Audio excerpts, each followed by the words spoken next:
Dr. Tommy Wood. I don't say this too often, but you're absolutely one of my favorite guests ever. Same with a lot of listeners. I think this is like maybe the fourth official podcast, counting my Dr. Tommy Wood summary shows where I compile all the great stuff we talked about. But it's been a while, so thanks a lot for Yeah. reconnecting. We got tons to talk about. Yeah, I'm really happy to be here. Really happy to chat with you again. You're right. It's been a couple of years and even longer since you were sat at my kitchen table, like surrounded by White dogs. boxers, Yeah, other colors, yeah. No, so nonstop entertainment. I'm really happy to be back and always enjoyed chatting with you. I'm really looking forward to it. So just before we hit record, we were talking about checking in on each other, and I'm reporting my athletic goals continue to compel me at age 57 to try to do my best. But I was saying, wow, it's kind of a challenge because there's always something to complain about: aches, pains, niggles, delayed recovery, and things like that. And you put up a really interesting goal, and that is forget about the finish line. Let's just have a goal of getting to the starting line. I'm like, dang, that's a revelation right there. Yeah, I think obviously you are an athlete and you embody many parts of what it is to be an athlete, and the being an athlete is part of your identity, which is then you want to continue to have that, so that there's a coherence between who you believe yourself to be and your actions, right? That's an important part of creating a long-term environment for ourselves that supports us. So I mean that's great, but it's as we age, as we all will, and you're doing pretty much everything we might say you should be doing in order to have that process take as long as possible. But it does happen, and it will happen, and particularly if you continue to be an athlete, the whole struggle, particularly as master, you work your way up the master's ranks, is just getting to the starting line, right? Being in good shape, having the body, be physically fit and functioning. Everybody else is falling apart, or they give up on training and give up on competing. So yeah, I think you should celebrate that. 57 in great shape, still doing great things. I see you on Instagram, still looking pretty good. So I think that's all stuff to be celebrated.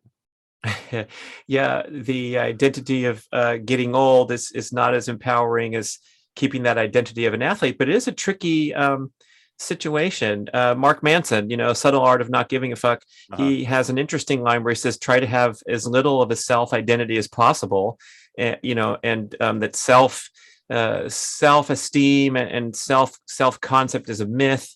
It's a form of persistent low-level narcissism to try to cultivate self-esteem and instead see your life as a series of decisions and actions. And that quote echoes on me because I know from back when I was a younger athlete and having my identity strongly attached to my athletic performance, it's a source of potential continued pain and suffering when you're always, nothing's ever good enough. And we can see that with the great champions of the world too, where they have a difficult adjusting to everyday life. Yeah, I mean, I adore Mark Manson's work. He's he's not a psychologist, but he's my favorite psychologist because he can he turns evidence-based stuff into things that are applicable, and there's an appropriate amount of swearing that always makes it more enjoyable to read. So one thing that I have found useful. So a friend of mine, Dr. Simon Marshall, is a psychologist, and when we've talked about this previously, people get these things that sort of become part of who they are. So in the context we were talking about was people who have had a chronic disease for a long period of time, and it becomes part of their identity such that it's then hard, even if they want to improve their health, it's hard to make those changes because, maybe they're part of online support groups that are around their disease. Oof. Or, they get a connection with other people, healthcare providers through their disease, and then it becomes part of like their beneficial support network. So then it's hard to divest from that as things change and maybe their health improves. And so his recommendation is, maybe we don't think about not having an identity, but about diversifying our identity. So just like you would diversify your stock portfolio so that like if one thing crashes, you don't lose all your money. You would diversify your identities so that you have lots of identities to draw upon, such that if one then is no longer accessible to you, so say being a professional athlete, you have lots of other things that form part of your identity. So, like my identity is, I still identify as an athlete. I'm a professor, a scientist, a dog lover, right? All of these things can then provide a buffer if I lose one of those. That would at least be the idea. Yeah, I suppose that includes being open to wherever you're headed in the future, and perhaps a new identity and a whole new, set of beliefs around that. Yeah. Yeah. Interesting. Wow. I didn't know you're a Mark Manson fan. That's kind of cool because, the academic side and your traditional training, and especially with brain research and all that, it might be a somewhat of a difficult fit, but that's nice to know. Yeah. I actually spend a lot more time telling my scientific colleagues how they're wrong in their application than I do otherwise. And mainly because, as you get too deep into neuroscience, say, and people become really highly focused on specific small areas of the brain and specific signaling molecules and all that kind of stuff. And like, it's interesting, but like most of it isn't that useful. Whereas, Mark Manson, maybe he sort of takes off some of the scientific edge of stuff, but like his stuff is useful, it's applicable, you identify with it. And so I, in general, even though I would like to draw on the more scientific things, I would, prefer to be much more like him. Like, can I create stuff that's applicable and meaningful and still evidence-based for the average person? I guess that's kind of like Malcolm Gladwell being #1 on the bestseller list with this string of books where he's accused and criticized of taking liberties with the science and bringing out an argument, and then finding a way to support it to where he's convinced all the readers that if your child is born early in the year, they will play better in the hockey leagues and have an advantage the rest of their lifetime. Oh wow, I guess I better hold my kid back from school. And then it can get refuted, but just having fun with it and making a case and bringing it out to the public is a different track that has a big impact, right? Yeah, I think the stuff that I really like where this where that sort of the rubber meets the road on that for me is that, are the things that you're sort of putting out there, do they have a large like positive asymmetry, being that even if I don't have all the evidence in and randomized clinical trials, like if I recommend something to you, is the risk so small that the potential benefit, and is really great that it is worth trying anyway? Like that's the stuff that I think people should focus on more, rather than trying to like get into the nitty-gritty details where we don't really know whether it's worth it or not.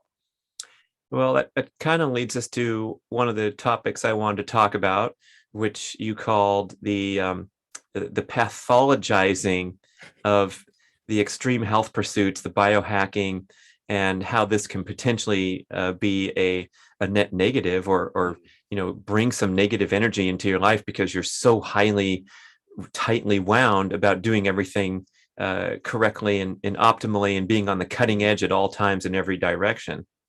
Yeah. Do you know what? I used to be all about optimizing. I use the word optimal all the time. Right. And then you sort of realize that maybe that's not the best approach. Like, one, because half the time I have a good idea of what optimal might be, but that's at like an average level. Whereas, it's very difficult to know exactly what's going to be optimal for you. And it could be your blood work or your sleep or a whole raft of other things. And I think the pursuit of optimal can become self-defeating. And I have two examples that I think are very relevant to the audience and to that kind of like biohacking group. The first one is sleep. And sleep trackers are all the rage nowadays in with the kind of people that you and I hang out with. Maybe not with the sort of the more general population. The sleep, what's a sleep tracker? You put your bed on the rails and it goes up and down? No.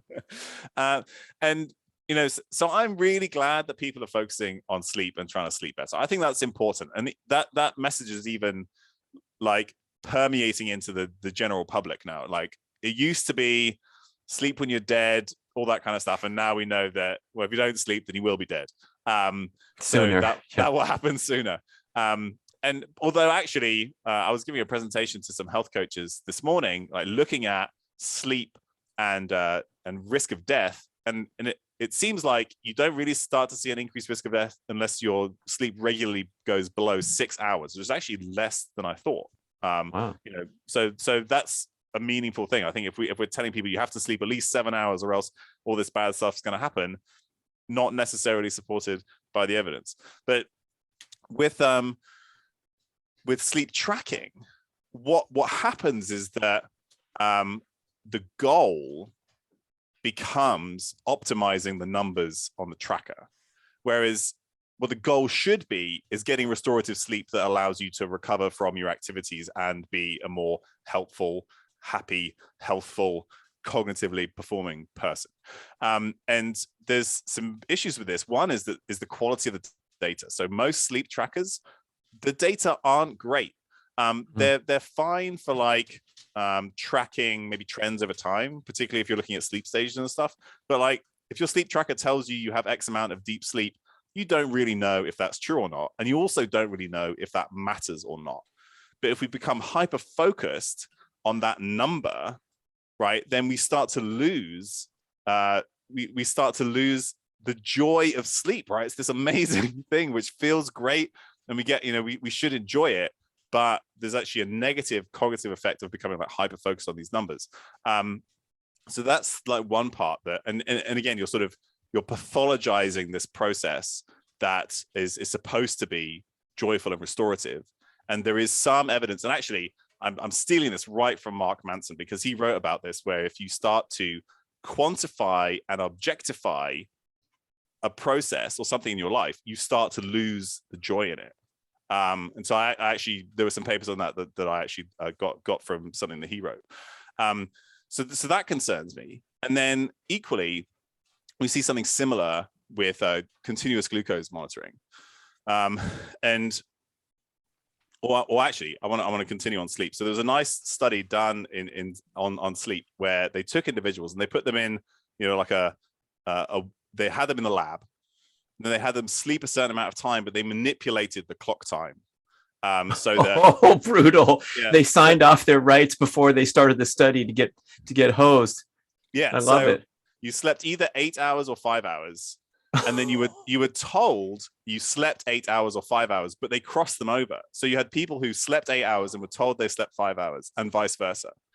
And what they found was that if you slept for 5 hours, but you were told that you slept for 8 hours, you didn't feel more sleepy. Like you didn't feel more sleepy the next day because you thought you'd slept 8 hours. And if you slept 8 hours and were told that you slept for 5 hours, you had worse cognitive performance, which they measured with reaction time. So the reason why I'm worried about some sleep trackers or getting so worked up about this is because your sleep tracker says, hey, you had a bad night of sleep, and then you internalize that, and that will affect your cognitive performance regardless of whether that night of sleep would have affected it, because of the cognitive effect of being told that you slept badly. So that's why I think like focusing on these numbers rather than the process is really an issue. Oh, mercy. That is just brutal. And I have to think that I could tell, right? I don't want to sign up and think that I'd be manipulated in such a way that I'd certainly know. It's kind of like, am I influenced by advertising? No, of course not. I pick whatever shoe's most comfortable and most functional. I don't mind the billboards or the magazine ads, but of course I'm lying to myself. But that's pretty heavy, because and especially relevant to me, because I've been such a little pretty boy about getting my correct sleep, dating back to my days as an athlete, where we're pretty much obsessed with getting maximum amount of sleep and recovering as quickly as possible. And I'm kind of fragile, I would say, in the mind and also the body, but maybe we could talk about that part, where because I'm so worked up about getting perfect sleep, maybe I'm becoming my own worst enemy. And not that I track anything, because I do feel like the mere act of tracking could bring some anxiety or some negative energy into the situation. So I definitely don't want to look at anything, but I know that I'm always trying to squeeze every last hour or minute, because I think it's so important, and if I don't get it, I'll have a less productive day. Yeah, and I've noticed the same thing in myself, and then like people, clients, athletes that I've worked with. So which is why I think it's important to talk about it. Like, there are some people who, with enough exposure to the data or with the right kind of personality, can just like at a distance see the data, acknowledge it, change something, or appreciate that one night doesn't make a big difference, and then they can sort of keep moving forwards. But a large, I would say the majority being more than 50% of people, can't do that. Tracking this stuff can have a negative impact. And I have also, I've sort of worked with myself and others to acknowledge that, one night, a couple of nights of bad sleep, in reality, if we look at sort of prolonged, lower amounts of sleep and health outcomes, like it really does need to be maybe less than 6 hours for it to be a strong signal of being detrimental. And I think that the cognitive processes we put on ourselves because we're worried about the fact that we didn't sleep enough, I think those are worse than the fact that we just didn't sleep that great last night. Yeah. I had a sleep expert named Jeff Kahn on the show, and he argued that there's only one thing that is beneficial or that he recommends tracking, and that is this concept called sleep debt. And so you establish your particular optimal hours of average sleep. And the way you do that is to go into a very dark room on vacation and have nothing to wake up for. And you wake up and you say, gee, I got 8 hours of sleep. And, maybe there's some genetic differences. I want to ask you about that for sure and cover that. But he says, just look at over a cumulative period of time, the month or 6 months, whatever, how well you're hitting that number. And if you have a weekend of a lot of staying up late and you missed an hour below your average here and an hour below your average again, you're 2 hours of sleep debt. You take a 2-hour nap on Sunday afternoon, and now you're back to even. And it's a nice, pretty concept that everyone can kind of go forth in an inexpensive manner and just see how you're doing from your historical average. But I'll ask for your comment on that. And then also about the genetic differences between, Mia Moore and I. It seems as though she gets by just fine on vastly less sleep than I do. And it's kind of, I'm not going to say frustrating, but sometimes I dream of being Superman and only needing 6 hours instead of 8.5 or 9 or 9 hours and 15 minutes after hard workouts. And it's like, what's my problem? So I mean, the concept of sleep debt, I think it's potentially useful, but only if you use it in the way that it's intended, right? Because if instead every night you document an additional hour of sleep debt that you're never able to recover, is there any benefit there? Because all you're doing is creating additional stress. So that would be my one comment. And yes, in reality, we'd all ideally sleep as much as we're able to every night, but that doesn't often happen. And it's, I think people should put things into place to give themselves the ideal amount of sleep opportunity, which basically just means you actually spend 7 to 9 hours in bed. That's probably the most important thing in terms of actually getting enough sleep, is giving yourself the chance to sleep if you can. So that would be my one comment is we get, if you're tracking this thing and then it's just a thing that you can't ever fix and it becomes a stressor, then I have similar concerns to tracking the sleep itself. One thing that can potentially be useful is, rather than tracking sleep, so this idea comes from my friend Dan Pardy, rather than tracking sleep, maybe track the things that affect your sleep, right? So when did you have your last cup of coffee? Or when did you get into bed? Or when did you put on your blue light blocking glasses? Or did you have a hot shower before you went to bed? If that, was your room, did you have the window open and the room was cool enough? So just rather than tracking the thing, track the things that affect the thing. And then that maybe allows you to put into place better habits that can then support sleep longer term. And so I think that can maybe be useful, and you can diarize it or just, even just think about it. The genetic aspect, there's obviously a big genetic component to sleep requirements. So like what sounds like in your relationship is very similar to my relationship. I need a lot more sleep than my wife does. And that's, initially what I did is I was like, well, there must be like, what are you doing wrong that means that you can't sleep anymore? Which is entirely the wrong approach. I mean, I was just completely off base with that previously. And you then realize that, well, if you're sleeping however much you sleep and performing well cognitively, feeling good, not tired during the day, not falling asleep inappropriately, there's like the questionnaires like the Epworth Sleepiness Scale asks you about how likely you are to fall asleep and like during everyday activities, right? If all of those things are in place, then I don't think it matters how much you slept, because obviously I think you're sleeping enough, and I wouldn't worry about the absolute time. I'd worry about the subjective experience and how you then feel afterwards. So there's a genetic component, and I think there's a genetic component to sleep requirement as well as maybe susceptibility to the modern environment. So people talk about chronotypes, and so you go to sleep or wake up at different times of day and you feel most cognitively alert at different times of day. And I think there's some evidence to suggest that it's basically a large chunk of chronotypes are driven by the modern environment.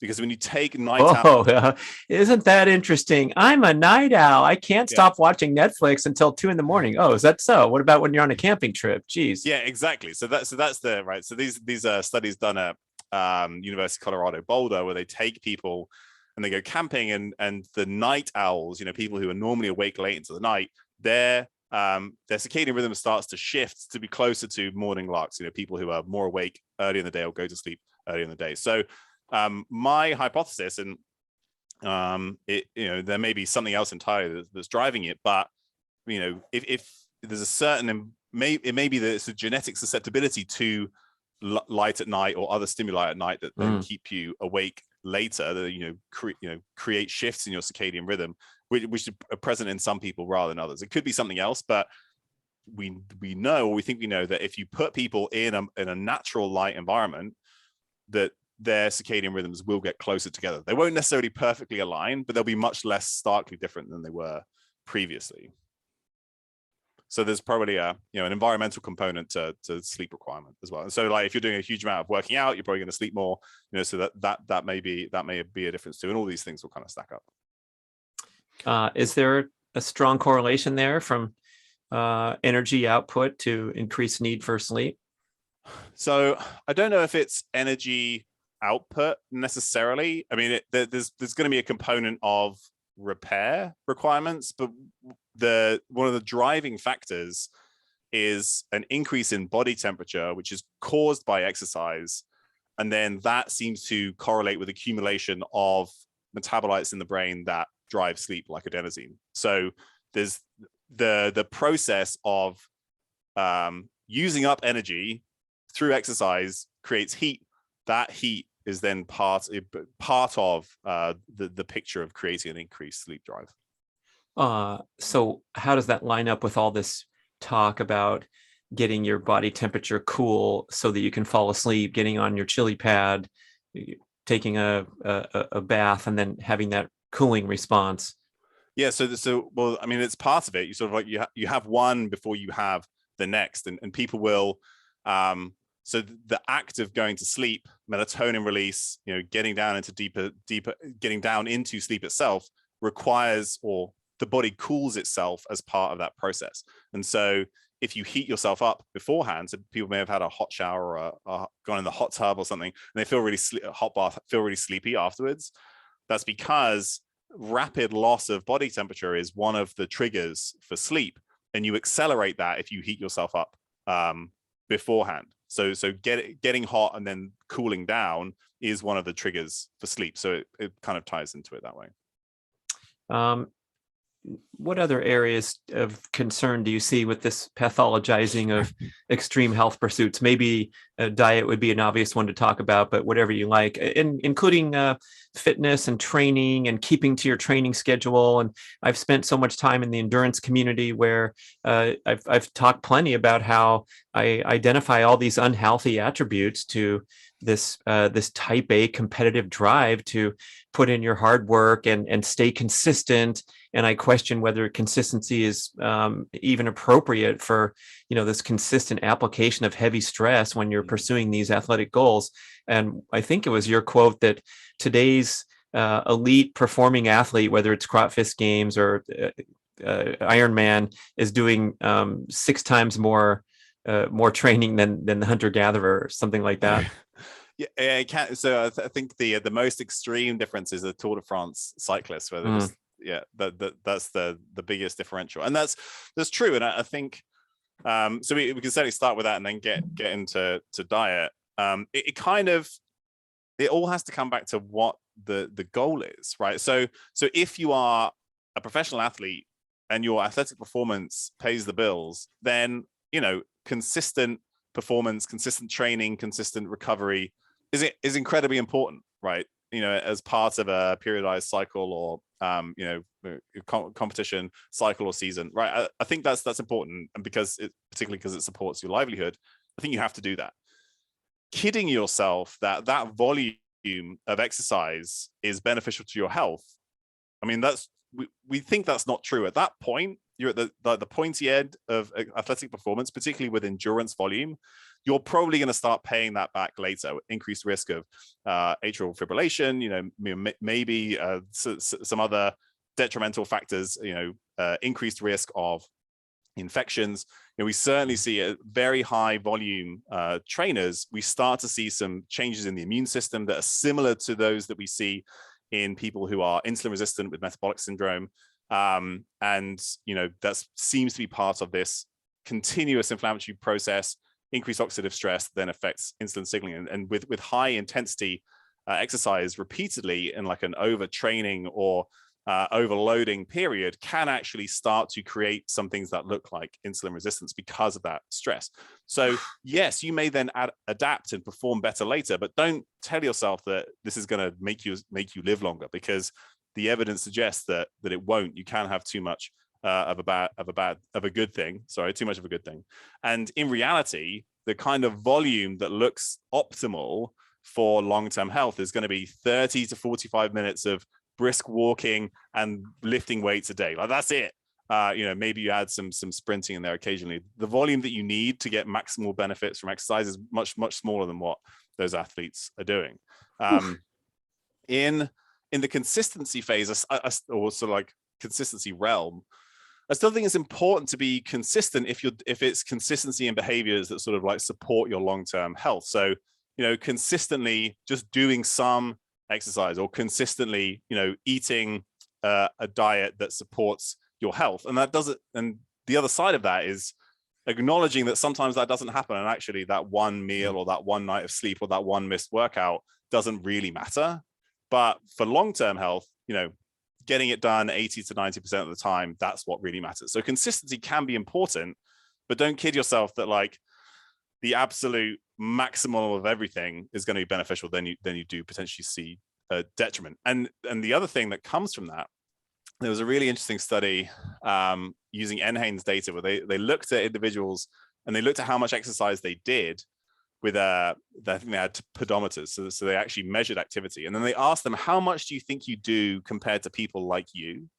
And then they adjusted for a whole bunch of stuff, like everything related to the environment and health and all those kinds of things. And they found that within a category of people, like the amount of exercise they do, after you adjust for the amount of exercise they do, if you think that others are doing more than you, if you think you're doing less, if you think you should be doing more, that had a negative impact on your health and actually increased your risk of mortality. So this continuous, like, I need to do more, I'm not doing enough, that cognitive process may create a negative physiological environment that could damage your health. So always thinking you need, like, that's the problem with optimization is I'm not doing enough. I'm not, I could be better.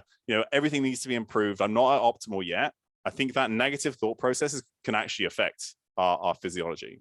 And FOMO. So, FOMO. Yeah. I mean, Dr. Sinha calls this a actual disease with metabolic consequences, and he's relating mostly to the consumerism and his patients in Silicon Valley, who are the single most affluent working population anywhere on the planet, and they widespread suffer from FOMO because their neighbor might have 10 times, 100 times more wealth than them with all that crazy disparities. But yeah, I think the marketing machine pounces on this too, especially in fitness, where there's, females with glistening six packs, which is probably below their genetically optimal health baseline.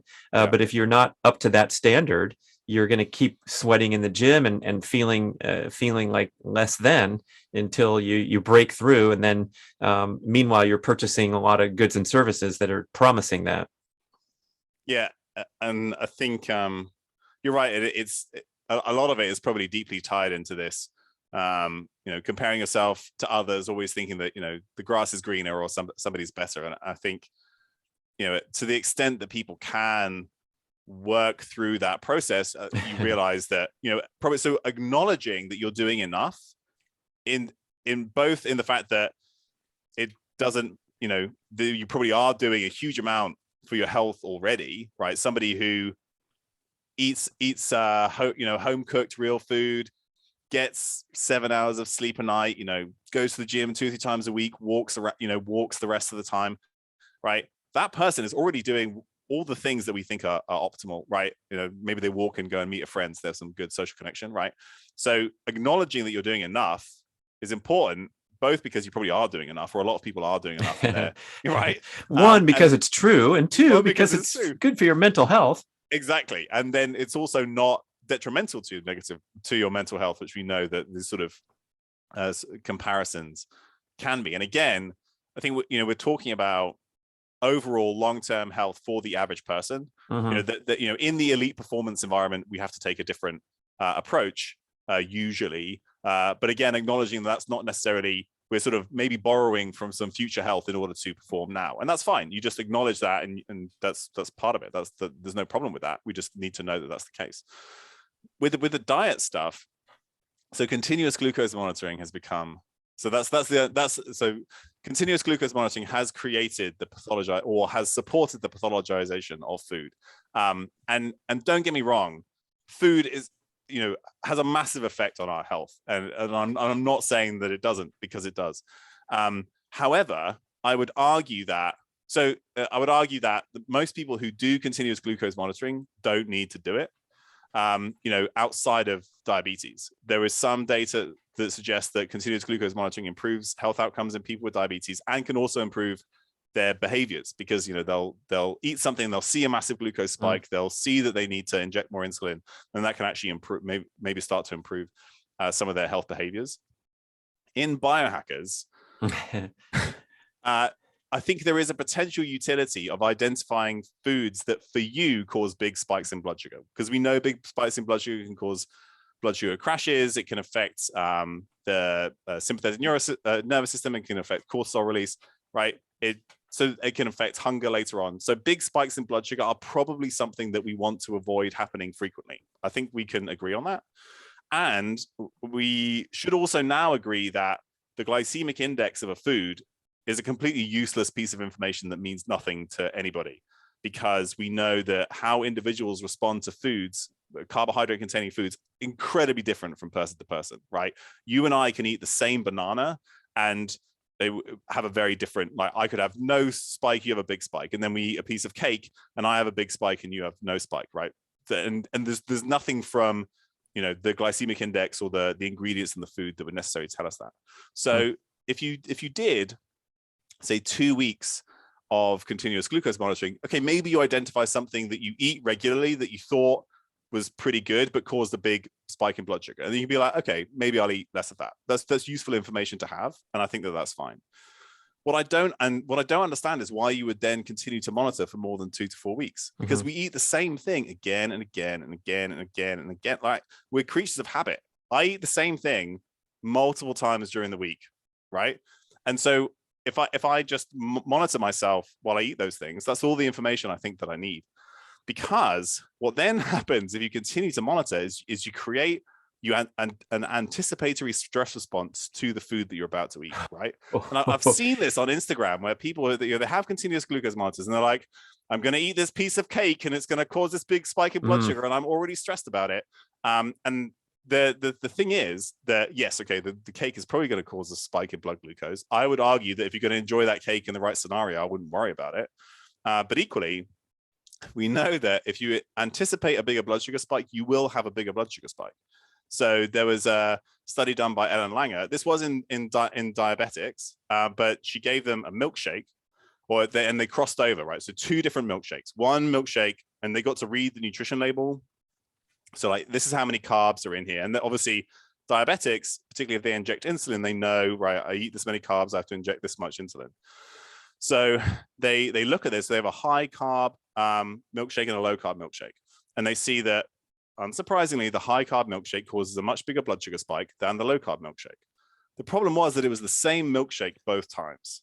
Oh. So they see it, here's how many carbs I'm going to eat, and it causes a bigger blood sugar spike than if they think there's less carbs in there, right? And so I imagine in your biohacker who's worried about his blood sugar, like, I see these carbs I'm about to eat and I cause a bigger blood sugar spike because I'm expecting it. And then I know my CGM is going to tell me, hey, you shouldn't have eaten that piece of cake. And so there is useful information to be had here, but we can create stress responses around food, particularly, and when we're doing this, particularly around carbohydrates. And I can't think of a better word for it than, I see people do this.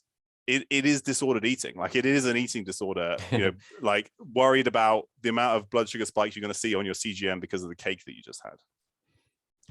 I wonder if you could manifest the opposite, where this cake ain't going to bother me. I'm an all-star at processing sugar, and moderate your stress response. Yeah.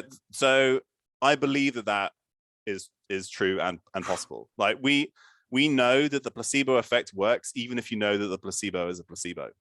So, right, there have been studies. Here, lift done. this weight that's got those fake weight plates that weigh 1 pound and it looks like 25, and you just you go in there and you get strong from pretending to lift weights. Oh my God. So they have done studies where, I think particularly in pain control is where they do this, where so most studies, you have a placebo controlled trial, you don't know whether you're taking the active drug or the placebo. But they've done studies where the placebo, like, it's a placebo. Here is a drug, it is a placebo, take it, and you see improvements in pain response. So even if we know the placebo is a placebo, we can create a psychological effect that then affects the way that we respond. So if you were like, this cake isn't going to affect me, I'm eating it with my family, it's my friend's birthday, this is important social scenario, it's absolutely worth me eating this cake, I think you will get a smaller blood sugar spike and worse. Like, you can't mitigate all of it, of course, right? It's not magic, but there's definitely the amount of impact that your thoughts can have over this process is not negligible. Man, the brain is infiltrating everything. We're always coming back to Dr. Tommy's baseline here. It's just messing with all our notions. Yeah, so it's funny because, like, the more time I spend thinking about this stuff and working on these things, and I've worked with some of the top athletes and performers in the absolute world, like household names, and you sort of, and I've worked with all the all the fancy tests that you can like throw at a person to try and understand their physiology, and most of it just doesn't really matter that much. Like, and or the information is wrong and you kid yourself that it's useful when it isn't. Right. So we see this with a lot of genetic testing, and what happens is you like some of it's just like self-fulfilling prophecy. So this says, oh, well, because of this genotype, you're going to respond really well to this type of training. And you're like, oh yeah, I like that kind of training. I'm that kind of athlete. That's right. But then at the same time in the report, it'll be like, oh, well, because of this genotype, you shouldn't eat this food. And you're like, well, that's not true because I eat that food all the time and I feel great. So like, you take the bits that kind of fit into your worldview and you just ignore the rest. And this is what happens with the vast majority of, complex testing and complex data. We pick the stuff that already tells us what we wanted to know, and then we just ignore the rest. So then I just be like, well, maybe we just don't need to do that, because the big rocks for most people, for the average person, that's it does matter. We know that matters, and that's where I would focus rather than trying to optimize this or that. Wow, that's interesting. It takes me back through the decades of athletic training and how incredibly sophisticated it's become. And indeed, we see continued progression with a lot of the records and the raised standard of play in the NBA. I don't think your favorite Spurs of the 90s could compete with today's team, because everybody on the court is shooting threes accurately and all that great stuff. But putting that aside for a moment, and thinking of, Rocky Balboa training for the fight against the laboratory created Drago, and the great athletes of decades ago, whose performance standards still stand in certain areas. El Garouge's mile record is 25 years old. The high jump record is 30 years old. And these guys were probably out running on the packed sand at low tide and doing all kinds of rudimentary stuff that still, holds to the highest standards. And they probably enjoyed themselves and had more playful aspects. And there's so much research about that versus just this linear approach to peak performance in athletics or anything else. Yeah, and so it's absolutely true. Athletic performance has continued to get better across most sports. Obviously, David Epstein makes the argument that most of it is due to improvements in technology rather than in terms of raw human performance. So you put today's athletes back on cinder tracks, right? They're going to run a lot slower. And so that's an aspect of it too. But of course, we've improved sleep and recovery and periodization of training. It used to be much more. So before people were professional athletes, it was obviously a little bit more haphazard. But then we got to the point where most training models were pretty attritional. Like you just beat yourself down for as long as you could, and that those people who survived that kind of training were the people that rose to the top. But now we have a much better idea of personalizing, individualizing training based on responses, maybe a bit of physiology, check some heart rate variability, and you make sure people sleep properly, and you pay attention to nutrition. And so like all this stuff does matter absolutely for like peak performance. The problem is when we take that and we say all of this is important to make sure that I don't get Alzheimer's disease in 40 years time, when in reality that's probably not the case. So we kind of, just to stay on fitness for a moment, you communicate this pretty low bar for health optimization. Hey, I'm getting my 40-minute walk and I go into the gym and throw weights around once in a while. And then here I am, and same for you, like we get a great amount of positive energy and satisfaction from pursuing elevated athletic goals that very possibly could tiptoe us over that red line of optimal into, right now my glutes and my high hamstrings are sore for an extended period because I messed up and did too much in previous weeks. I don't think that's furthering my health, nor is it furthering my fitness goals. So, how do we walk that tightrope where we want to get that pleasure and satisfaction from pursuing incredible goals and competing, whether it's with ourselves or others. And I'm mostly competing with myself, but I'm just as intense as whether I want to beat my next door neighbor at the high jump. I know I already can. So it's mainly about myself, but it's no less level of intensity. And I know that sometimes gets in my way and compromises my long-term development and all those things. So if you have any thoughts on that, we'd love to hear for the competitive types listening. So I obviously don't have the perfect answer. You're right. I know that my strength, my muscle mass, my cardiovascular fitness, which are all pretty good compared to the average population, they're more than they need to be for me to maintain ideal long-term health. Right? I've got a much bigger buffer than I need, really, and I acknowledge that. I don't need as much muscle mass as I have. If I look at data from like average people at their VO2 max and their risk of death, if I maintain mine where it is, it's probably higher than it needs to be for like optimal long-term outcomes. And so then I need to balance, does that matter to me now versus long-term? And humans are really, we're terrible at that, right? We're really very bad at long-term planning. So I do those things, one, because there's still, the not very helpful voice in the back of my head that says, you should have X shape, you should look X in the mirror. And I know that those are my own issues to work through. I don't think they're necessarily beneficial. But equally, in order to motivate me to go to the gym, which I know is important, I need to have some kind of target. Or else, like, things just get boring, or I'll skip more and more workouts, and that because that's just I understand my own motivation. So if I sign up for a strongman competition, then I know I have this competition coming up and I need to get in the gym and work out. And I'd like to think that as I get older, the structure of my training, maybe not the volume currently, but the structure could stay the same. Like I lift weights 4 times a week and I do some kind of cardiovascular workout twice a week, right? I think, that could go down to maybe 3 and 1 or something, or 2 and 1. That's probably going to be enough. So I think that structure is sustainable, but maybe not the volume.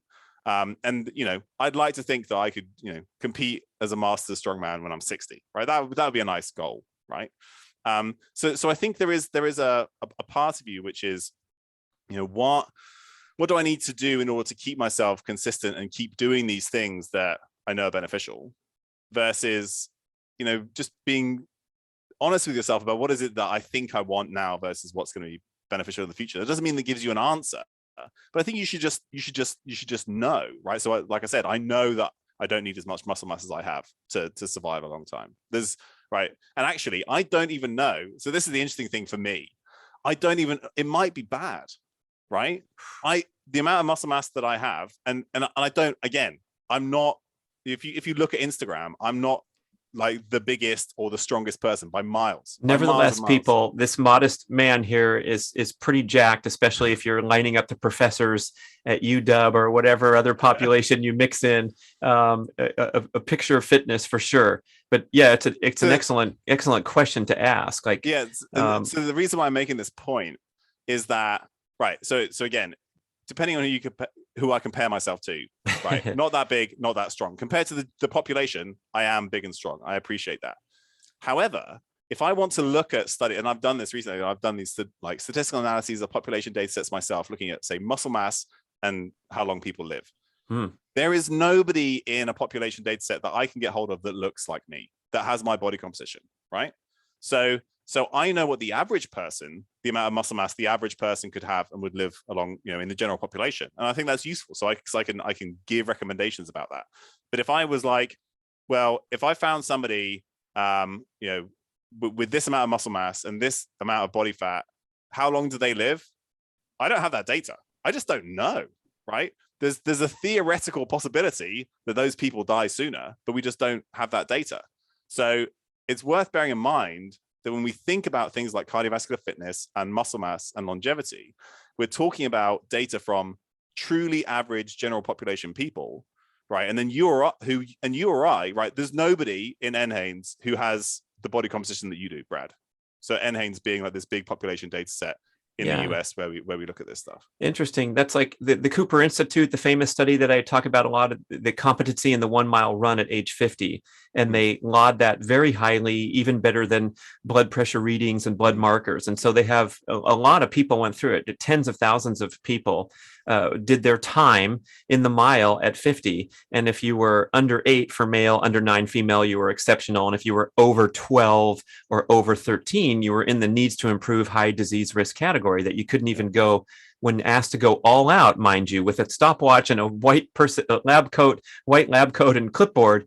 That's not very impressive, and it shows that you're on a bad path. But I think what you're getting at is like, okay, what about the person who runs a 5:12 at age 50? We don't care or know much about their prospects, but getting under 8 for the average runner who's competent, that's not a big deal. But yeah, the outliers, that reminds me, like, I'm asking this question on, like, who's going to live to be 123 and break the record? Is it going to be the yogi who meditates for 2 hours every morning like Deepak Chopra and walks around and eats a little bowl of rice and then does some stretches? Or is it going to be the person who maintains this impressive level of functional muscle mass and athletic exploits up into the record setters in the masters track? This guy Charles Alley, at the age of 70, broke 60 seconds for the quarter. It's just absolutely astonishing. He's like, it's like grandpa coming out of the stands and running the anchor leg on the mile relay for a high school varsity track meet. I mean, that guy seems like he has excellent longevity prospects, but maybe we're interpreting this with blind spots. Yeah, I think that's exactly the point that I'm trying to make, is that we assume that more is more, And in More is reality, better. yeah, Yeah. more is better. And in reality, we just don't know. So yeah, we have great, I think if you're if you're a man and you want to live as long as possible, you should have a fat-free mass index above 18 or 19. And that's something you can measure if you take how much you weigh and then you remove your body fat percentage, and then so that's your total lean mass, organs and muscle mass and bone, that kind of stuff. And then you can calculate an index similar to the BMI. You divide it by your height in meters squared, right? And so that is probably the amount of muscle mass or lean mass that you need for optimal long-term health for the average person. I think that's great. But if you have a fat-free mass of 25 or 26, which is right at the upper limits of what most people could possibly achieve with very intense training and focus on nutrition and recovery and all that kind of stuff, and focus particularly on weight training, there's no data from people like that, right? So I just don't like, if you get to that point, is more better? Almost certainly not. So that's like, and you're right. If you can run less than an 8-minute mile, we know, for an average person, that's associated with great VO2 max. We know VO2 max is an amazing predictor of longevity, probably the best one that we have. And it's something you can easily improve. And anywhere and what's nice is it's pretty much linear up to about maybe 40, a VO2 max of 40 to 50. So wherever you start, any improvement has a very significant effect on your longevity. And so that's something we know. But if you run a 5-minute mile, is that better than somebody who runs a 6 or 7-minute mile? My guess is probably not in terms of longevity. And also because of what you had to do in order to be able to do that. Certainly not something I'm going to do anytime soon. Right. Interesting. VO2 max, listeners, if you're not familiar, it's a volume of oxygen you can process per kilogram of body weight. So it occurs to me, I've never thought about this, but the less body weight you have, right, your member is going to be more favorable. So you're talking about a lean person who also processes oxygen well. So you're kind of hitting it from both sides. And that's why the great Bjorn Daly and the cross-country skiers and Elga Rouge have put up the highest VO2 max numbers, as they're extremely lean individuals and they have a tremendous amount of oxygen capacity. So the average person can improve by getting in better shape, and then they hit some ceiling where they get the 5 stars, and then they're good to go from there, I suppose, is what you're saying. Yeah, so there was a nice study in JAMA Network Open that came out 4 years ago, 2018, Manson et al., which looked at cardiorespiratory fitness measured as VO2 max in people doing a treadmill test. And again, it's just sort of regular people. And then they classified them by their level of cardiovascular fitness. And they also separated it by sex and age group. So they had like below average, average, above average, high, and elite, they called it. But we're not talking elite athletes. This is sort of elite regular people.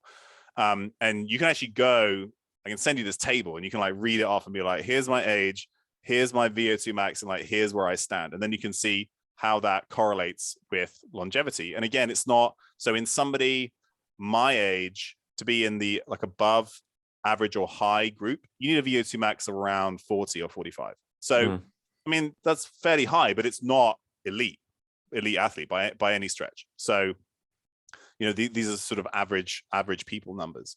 And what's nice is that you don't necessarily need to go out and get a formal VO2 max assessment. There are some good proxies. So there's the Cooper run test, right? That comes from the Cooper data you talked about earlier, right? So how far can people run in 12 minutes is how they do it. And then you can use your body weight and your distance to estimate your VO2 max.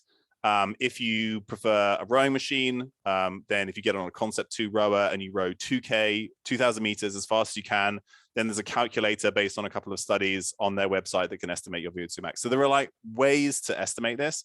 But basically, if you do a max effort in like 5 to 15 minutes, and it could be max effort on the bike or a run or the rowing machine, if you either in a set amount of time get further or for a set amount of distance get there faster, your VO2 max is improved. So that's just like that's like an easy way that anybody can sort of test themselves against themselves over time to see if their VO2 max is improving without having to like really measure the number. Without having to go breathe into a mask on a treadmill to the point of complete exhaustion. Those were some of the hardest things I've ever done in sports, is going in the lab and doing the VO2 max test. Okay, so we have this, sensible and basic, not necessarily extreme commitment to fitness. We're going to be choosing the right foods and going back and listen to the other Tommy shows where we got more into those details and a really sensible approach. But then I guess like layering back in that stuff we talked about mindset, forming this incredibly empowering mindset where you're going to use the placebo effect to your maximum advantage and saying, I'm going to live a long time. I'm going to feel great. I do this and that. It might not be perfect, but it's enough to get me to the exceptional category. And then I guess you're firing on all cylinders in that respect. But now that I've made that rant, I also want to ask you about these rationalizations and cop-outs that we hear in general everyday life, where I'll be talking with my peers or whoever, and they think they're really healthy. But upon further scrutiny, you might want to look at that visceral body fat score and see what's in their cupboard and how much refined industrial seed oil is still present in the diet. And I think a lot of us are kind of delusional for some reason, and it might not be serving us. So what's the right way to leverage that empowering mindset and also get your shit together? Yeah, it's a good question, and one that I've struggled with in various ways, because, right, so you have a friend and you can see that waist circumference, you can see that visceral adiposity right there. Is pointing that out to them going to benefit them in any way? And in reality, it probably doesn't. It probably just benefits you because you feel better having told them that, hey, you don't look great, or you've probably got insulin resistance, and that's associated with increased risk of death.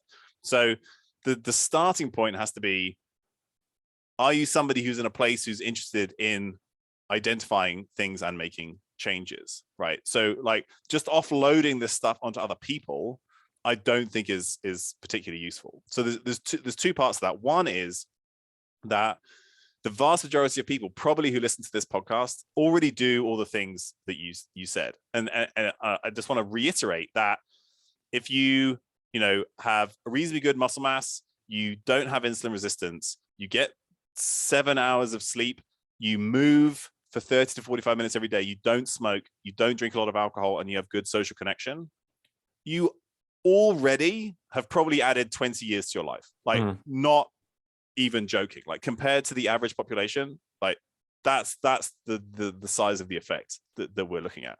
And so like everything else in addition to that, teeny tiny, probably not even worth worrying about for most people. So that's that's one part.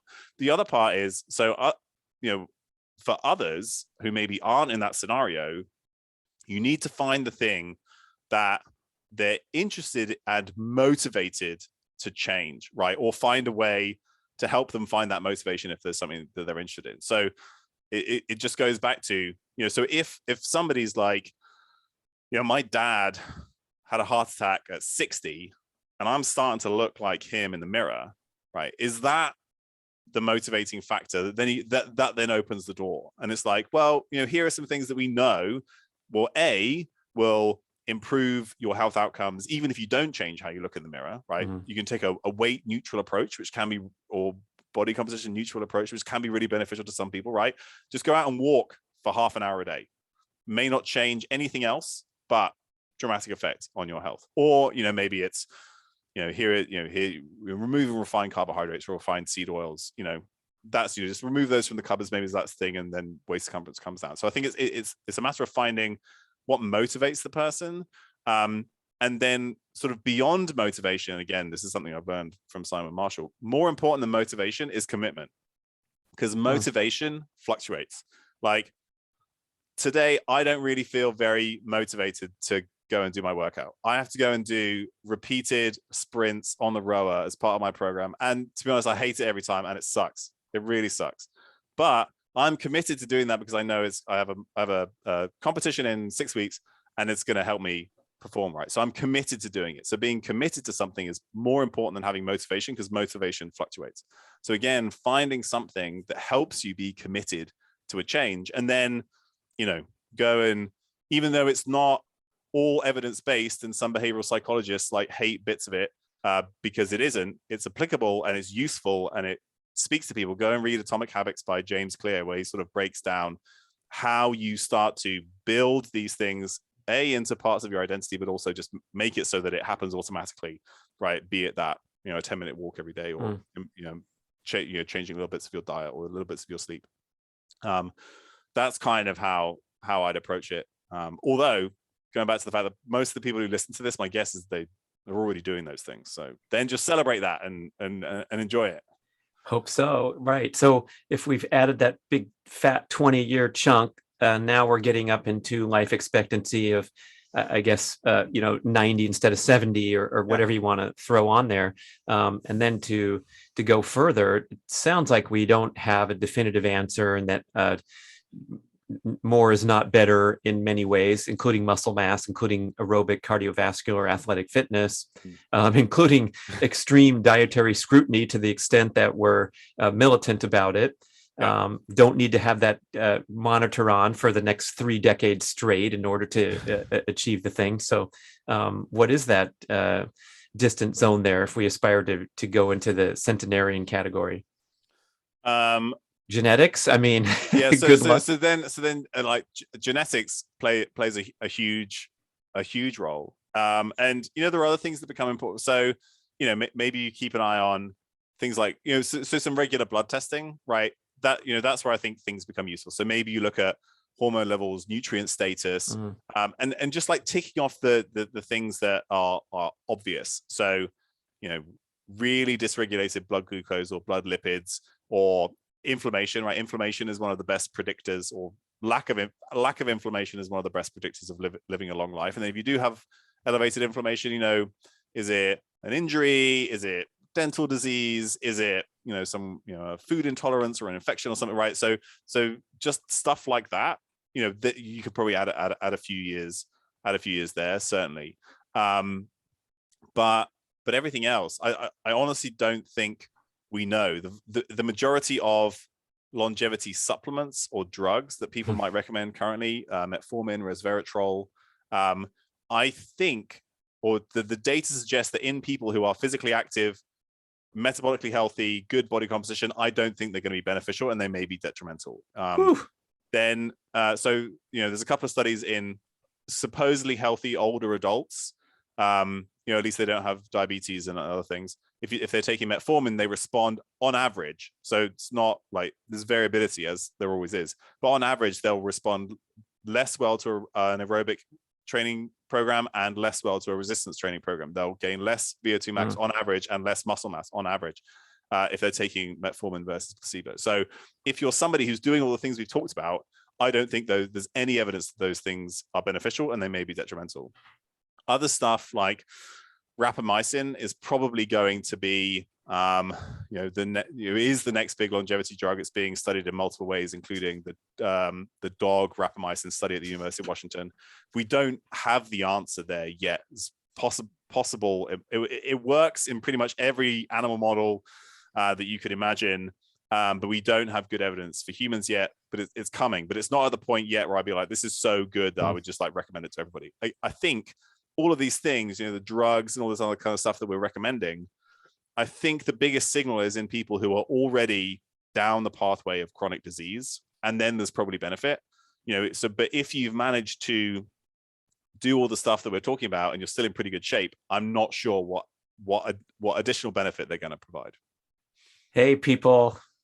Dr. Tommy Wood says no shortcuts. I love it. We killed it today. We covered so much interesting ground. It was just wild times. I appreciate it so much. We will get you back on the show on regular intervals, because we just have to. It's just so fascinating. And tell us what you've been up to and where to connect with you further.